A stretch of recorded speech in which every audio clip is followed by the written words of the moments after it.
ප්‍රශ්නයට කල් ඉල්ලන්න කියලා දැනුම් දුන්නා. ප්‍රශ්න අංක 5 ගරු නීතිඥ දයාසිරි ජයසේකර මහතා ආරක්ෂක අමාත්‍යතුමාගේ ඇසීමට මහාන ගරු කතානායක. ගරු නියෝජ්‍ය අමාත්‍යතුමා පිළිතුරු සපයනවා. ගරු කතානායකතුමනි, ප්‍රශ්නය එක පිළිතුර දූදරුවන්ගේ විස්තර බිරිඳ එවගේම දියණියන් 4 දෙනයි වැඩිමහල් පුතා සහ බාල පුතා. පිළිතුර ප්‍රශ්නේ දෙකේ පිළිතුර 1992 ඉතින් ඔබතුමත් මේ තේරුම් ගන්න ඕනේ. ඉතින් නම් කියන එක සුදුසු නැහැනේ මේ മന്ത്രിතුමා. ඒකනේ නම් ඒකනේ මං කිව්වේ දියණියන් 4 දෙනයි පුතාලා දෙන්නයි. ඉතින් සදාචාරයත් වෙන ඔබතුමත් ඒක තේරුම් ගන්න. ඉතින් මේ ඒක මේ පිළිතුර දෙක 1992 ජූනි මාස 11 වන දින සිට 1999 අගෝස්තු මාස 22 වන දින දක්වා තිරුකුණාමලය නාවික තටාංගය තුල 1989 අගෝස්තු මාස 23 වන දින සිට මේ දක්වා වැලිසර නාවික සංකීර්ණයේ පිහිටි ශ්‍රී ලංකා නාවික නෞකා ගැමුණු ආයතනය තුල පිළිතුර ප්‍රශ්න තුනේ පිළිතුර මේ සඳහා සවිස්තරාත්මක දත්ව වගුවක් සභාගත කරනවා. 1992 ඉඳලා 2026 වෙනකන් වියදම් කර ඇති මේ රාජ්‍ය මුදල්. ඒ වගේම ප්‍රශ්නේ 4 පිළිතුර ඔවුන්ගේ නඩත්තු කටයුතු වෙනත් පුද්ගලයෙක් හෝ පුද්ගල කණ්ඩායමක් විසින් දරා නොමැති බව දන්වා සිටිමි. ඒ වගේම පිළිතුර ප්‍රශ්නේ 5 පිළිතුර නාවික හමුදා මූලස්ථානයේ විදේශ සබඳතා කාර්යාලයේ පවතින තොරතුරු අනුව විදේශ රටවලින් ආධාර ලබා දී නොමැත. ප්‍රශ්නය 6 පිළිතුර පැන නොනගී. ප්‍රශ්නය අවසාන එක අදාළ නොවේ. ගරු කතානායකතුමනි, මගේ පළවෙනි අයන්න ප්‍රශ්නේ තියෙන්නේ ජනතා විමුක්ති පෙරමුණේ ආරම්භක නායක රෝණ විජේර මහතාගේ බිරිඳ සහ දරුවන්ගේ නම් කවරේද? ඉතින් නම් ටික දෙන්න පුළුවන්කමක් තියෙනවා. කරුණාකරලා ඔයා ඉන්න කරුණාකරලා එතුමාගෙන් මම ප්‍රශ්නය ඇහුවේ. ඔබතුමාගේ නයි අරින්න නැතුව ඉන්න පාඩුවේ. ගරු මන්ත්‍රීතුමා ණය අරගන්න ඕනේද? ගරු මන්ත්‍රීතුමා ඔබතුමා අතුරු ප්‍රශ්නයක් අහන්න. ගරු කතානායකතුමා මම මගේ ප්‍රශ්නෙට උත්තරේ දෙන්න කියන්නේ. ගරු නියෝජ්‍ය අමාත්‍යතුමා ගරු කතානායකතුමනි, මන්ත්‍රීතුමා මේ මම හිතුවේ ඔබත් පරිණත දේශපාලනයක් කියලා. මේක තේරුම් ගන්න. මටත් බලනකොට මට වැරදිලා තින්නේ. ඔබතුමා තේරුම් ගන්න මේ විදිහේ ප්‍රශ්නයක් අහනකොට දෙන්න පුළුවන් විදියක් තියෙනවා. උත්තරේ දෙන්න පුළුවන් මේ සමාජයේ උත්තර ලබා ගත යුතු ආකාරයක් තියෙනවා. ඉතින් මට හිතෙන්නේ ඔබතුමා මේ නම් ගම් ඇහුවම හිතා ගන්නකෝ ඒ දියණියන්ගේ පුතාලාගේ තියෙන தત્ත්වයේ සදාචාරයක් තියෙනවනේ. සදාචාරයක් ප්‍රශ්නයක් අහනකොට සදාචාරයක් තියෙන්න ඕනේ ඔබතුමාගේ දෙවෙනි අතුරු ප්‍රශ්නය. අනිත් ඔක්කොම ඉස්සර කිව්වනේ. නෑ ඒක පළවෙනි ප්‍රශ්නේ ඉවරයි. මගේ ප්‍රශ්නෙට උත්තරේ ඇහුවේ. ප්‍රශ්නෙට අතුරු ප්‍රශ්නෙට ඔබතුමා දෙවෙනි අතුරු ප්‍රශ්නට යන්න. දෙවෙනි අතුරු ප්‍රශ්නේ. දෙවෙනි අතුරු ප්‍රශ්නේ. නෑ දෙවෙනි පළවෙනි අතුරු ප්‍රශ්නේ. ගරු කතානායකතුමා ගරු කතානායකතුමා මම මම ප්‍රශ්නයක් විදිහට නෙමෙයි ඇහුවේ. මේකේ තියෙන එක මට කියන්න කියලා කියන්නේ. එතුමා මම මේ අතුරු ප්‍රශ්න නෙමෙයි. අතුරු ප්‍රශ්න නෙමෙයි. එතුමා දැනගන්න ප්‍රශ්නයෙන් පැන නගින ගැටලුවක් නිරාකරණ ගැනීම සඳහා නෑ මට ගරු කතානායකතුමා ඔබතුමා පොත බලන්න. ඔබතුමා පොත බලන්න. පොතේ අහලා තියෙන ප්‍රශ්නෙට උත්තරේ මං ඉල්ලුවේ. ඔබතුමාගේ ඒක අතුරු ප්‍රශ්නයක් වෙන්නේ. ඊළඟ ප්‍රශ්නට යනවා. ඒක අතුරු ප්‍රශ්නයක් වෙන්නේ. ඊළඟ ප්‍රශ්නට යනවා. ගරු මන්ත්‍රීතුමා මට කරුණාකරලා ප්‍රශ්නයක් අහන්න ඉන්න දෙන්න. ප්‍රශ්නට යනවා. ගරු කතානායකතුමා මට කරුණාකරලා ප්‍රශ්නෙට පැන නගින උත්තරේ මං ඇහුවේ නෑ. හරි? ඔබතුමා කිසිම දෙයක් ඇහුවේ නෑ. මම කිව්වේ මගේ ප්‍රශ්නෙට උත්තරේ දෙන්න කියලා. මේ නාටකමක් කරගන්න එපා ගරු මන්ත්‍රීතුමා. පැහැදිලිවම. මේ ඔබතුමා මොකද්ද ගරු 92 ඔයටදී ගරු කතානායකතුමා මේ රීති 32 පැහැදිලි කරන්න ඉල්ලන්නේ.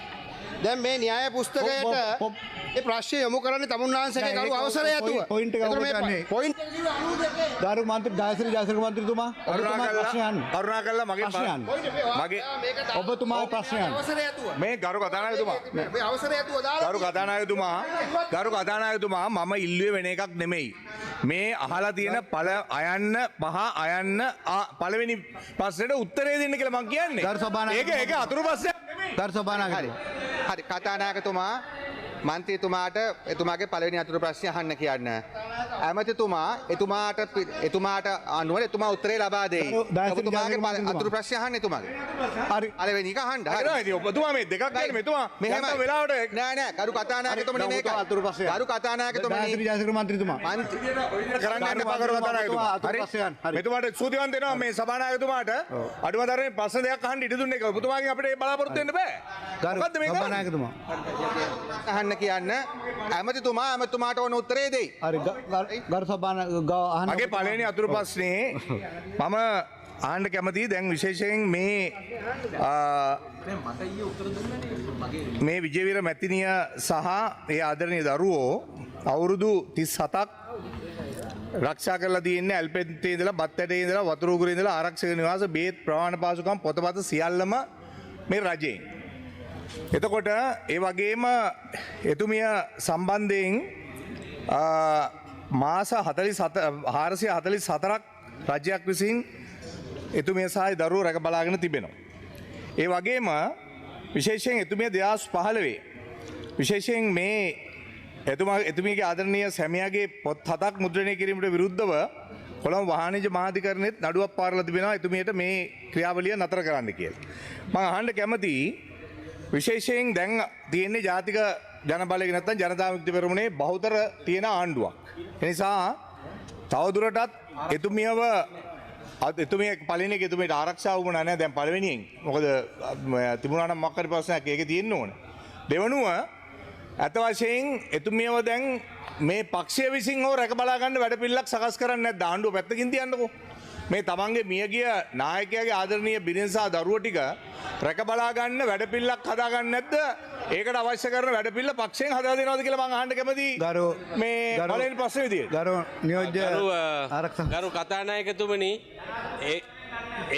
ඒක අපේ ව්‍යාපාරයේ පක්ෂ වැඩක්. ඔබතුමා කලබල වෙන්න එපා. අපි ඒක බලා ගන්නම්. ඒක අපේ ආරක්ෂක අමාත්‍යාංශයට අදාළ නැති ප්‍රශ්නයක්. බොහොම ස්තුතියි එච්චරයි. ගරු දෙවෙනි අතුරු ප්‍රශ්නේ ඒක අර මෙහෙම උඩින් ඇවිල්ලා මම ඉතින් අවුරුදු 25ක් විතර මන්ත්‍රීතුමා දිව්‍ය ලෝකෙන් ඇවිල්ලා ඔක් කරන්න තිබුණා. දෙවෙනි අතුරු ප්‍රශ්නේ ඉන්න පොඩ්ඩක් මේ ප්‍රශ්නේ අහන්න දෙන්නකෝ. කලබල කරන්න. ඔබතුමාලගේ නායකයාගෙන ප්‍රශ්නයක් අහන්නේ. ගරු කතානායකතුමා ඔබතුමාලා අහන්න නැත්නම් අපිවත් අහන්න එපෙයි. ගරු මන්ත්‍රීතුමා ඔබතුමාට මතක නෑ දැන් විජේවීර සහෝදරයාව. ගරු කතානායකතුමනි ඔව් ඒකට අවධානය ඔබතුමා ප්‍රශ්න අහන්න. ඔබතුමා කතානායකතුමා ඔබතුමා හෙඩ්ෆෝන් එක දාන්න ප්‍රශ්න. එහෙම බෑ මටත් නිදහසක් තියෙන්න බෑ අහන්න. දැන් දෙවෙනි අපි ඝාතක වෙලා නැහැ. ඔයාලා තමයි තුවක්කු අරන් ගල් කඩසන් වෙඩි තිබ්බේ. අපි ඒවට සම්බන්ධ මිනිස්සු නෙමෙයි. දායසිරි මන්ත්‍රීතුමා ඔයාලා තමයි ඝාතකයෝ. ඔයාලා දැන් කියන්නේ කොහොම හරි බලය තියා ගන්නවා කියලා අවුරුදු 25කට. ඔබතුමා ප්‍රශ්න අහන්නේ. ඝාතනය කළා තමයි. ගරු කතානායකතුමා දෙවෙනි අතුරු ප්‍රශ්නේ මම අහන්න කැමතියි. දැන් විජේවීර මැතිතුමාව මරා දාපු පිළිබඳව විශාල ප්‍රශ්න ගණනාවක් මතුවුණා. මම මේක පාර්ලිමේන්තුවේ දිගින් දෙක කතා කරලා තියෙනවා. මම අහන්න කැමතියි තමුන්නාන්සලා බටලන්ද ගැන පරීක්ෂණ කරනවායි කියලා මම දැක්කා කියලා තිබුණා. මේක දැන් වැඩ කටයුතු කරන යනවා. මම අහන්න කැමතියි මේ විජේවීර මැතිතුමාගේ ඝාතනය පිළිබඳව. මොකද ඒකට සම්බන්ධ වෙච්ච අය ඔබතුමාලත් එක්ක ඇවිල්ලා පොල්තෙල් පහන් දාලනවා අපි දැක්කා. ඒ නිසා කරුණාකරලා කියන්න මේ විජේවීර සහෝදරයාගේ ඝාතනය පිළිබඳව කිසියම් විදියකට සොයා බැලීමක් කරලා ඒකට භාජනය ඒක කරපු අයට විරුද්ධව යම් කිසි විදියකට ක්‍රියාමාර්ගයක් ගන්නවද කිසියම් විදියකට පරීක්ෂණයක් ඒ සම්බන්ධව කරනවද කියලා. ගරු නියෝජ්‍ය මහත්මයා.